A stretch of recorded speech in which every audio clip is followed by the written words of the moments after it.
Hikmah yang kedua adalah yang membuat Bishr al-Hafi tersadar sehingga kemudian dia bertaubat dan kembali kepada Allah Subhanahu wa taala. Sebabnya karena dia meyakini fitrah dirinya. Fitrahnya apa? Bahwa manusia itu adalah hamba-hamba Allah Subhanahu wa taala. Hamba niku bahasa Indonesia yang diperhalus, Pak. Kalau sedikit kasar budak. Sekarang budak, perbudakan antara manusia sudah tidak ada.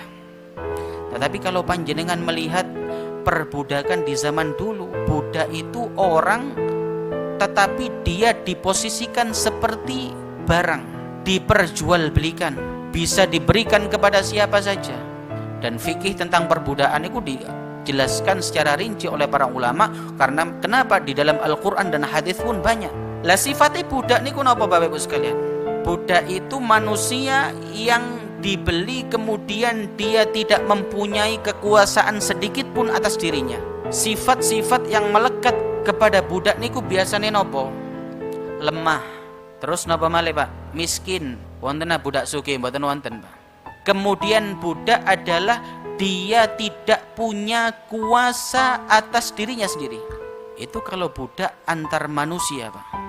Bagaimana kiranya Bapak Ibu sekalian ketika kula panjenengan menyadari bahwa kita semua ini adalah hamba-hamba Allah, maka tentu sudah sewajarnya kita memposisikan diri kita dalam bersikap, dalam melakukan apapun semata-mata kita sebagai seorang hamba Allah.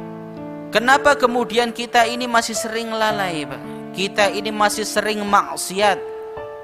Karena kita ini meskipun seorang budak, kita ini seorang hamba, sering kita merasa sok bahwa kita ini adalah seorang tuan.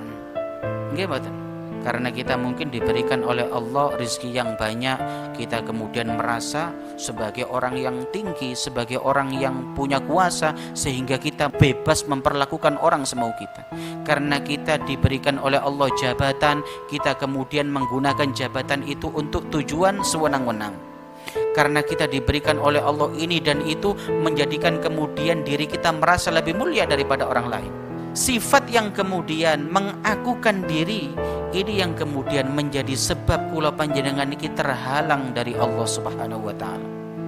Padahal Bapak Ibu sekalian, seandainya kita menyadari bahwa posisi diri kula panjenengan ini sebagai seorang hamba Allah yang sebenarnya, hamba Allah yang sejati, maka ketika Tuhan kita, Sayyid kita, Tuhan kita Allah Subhanahu wa taala perintah, maka kita akan langsung melaksanakan perintah itu.